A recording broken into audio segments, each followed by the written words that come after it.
Hey, welcome to hogaNs Healthy Kitchen 2014. Today we're making our Scorcho pepper sauce. Our list of ingredients are as follows. The main bad boy, we've got 10 habanero peppers here,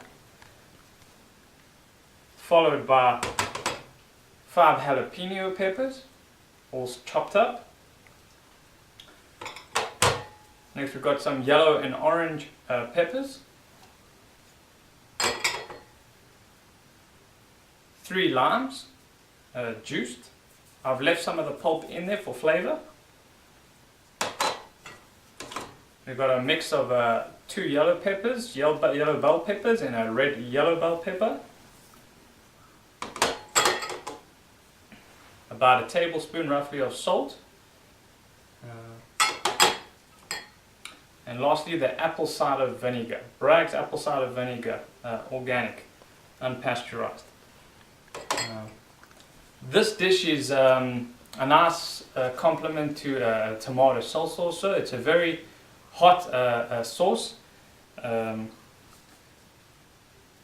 If you don't like the very hot sauce, then you can obviously the hottest peppers we have in this dish is habanero peppers, and you can just halve the amount. We have 10 here, you can halve it to 5 or 3.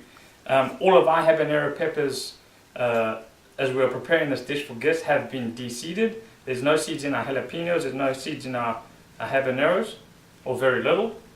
And it's just going to make a hot sauce which complements a lot of other dishes to give it that spiciness.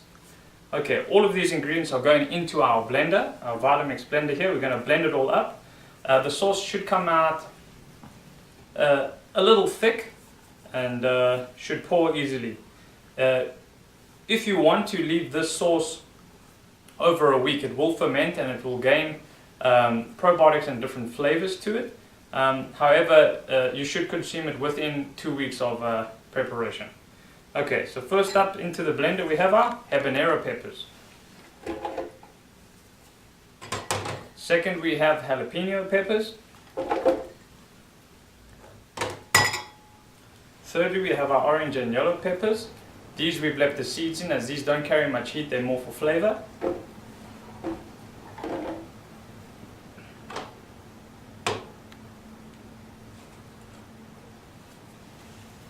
Our yellow bell peppers and red yellow bell peppers. If the peppers you are using, as you can see here in my Vitamix, it's become really full. You can easily just blend what you have in the existing Vitamix and then put in the rest of the ingredients. Some folks like to use the banana peppers in this recipe. The banana peppers are about so big and they usually take up a lot of space. So when I'm working with banana peppers for a customer, I'll just blend the banana peppers first and then put all the rest of the ingredients in order to make the entire sauce. Okay, next we have our lime, 3 limes juiced, with some pulp, which is my personal preference that I've left there. You can do it without the pulp if you choose.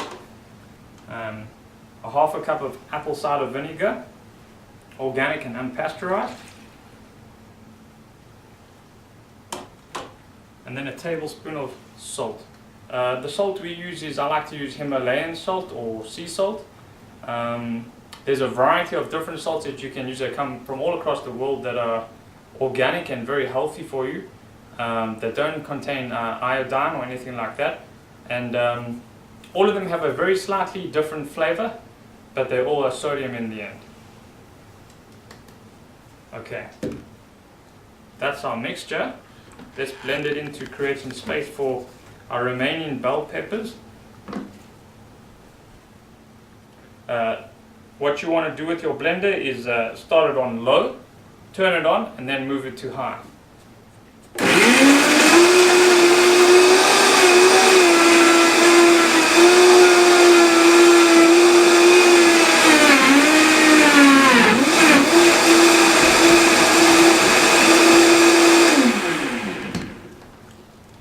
Now that we've got more space, let's add our remaining bell peppers.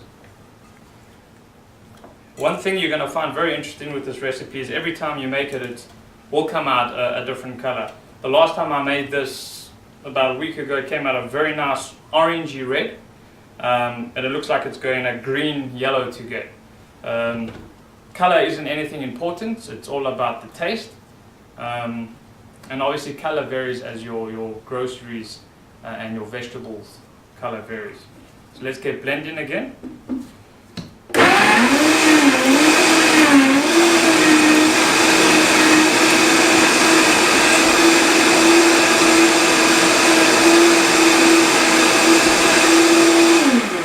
Again, what you want to do in order to check the consistency is you just dip your stuff in, you pull it out. You see the consistency. If you're happy with it, then you just stop blending. If not, you just continue to blend. I'm going to continue to blend for a couple more seconds.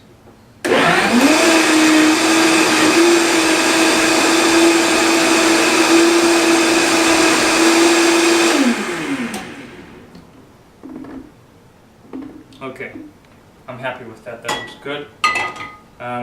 What you can do, if it's come out more thin than you expected, you can always add psyllium husk or chia. Chia will thicken it, so will psyllium, but chia will add a slightly, whether you use the white chia or the black chia, psyllium will add a slight darker color to the mixture, which shouldn't matter as it's a sauce. People are going to be mixing it with other foods or with their salsas. So let's pour it into our serving dish here.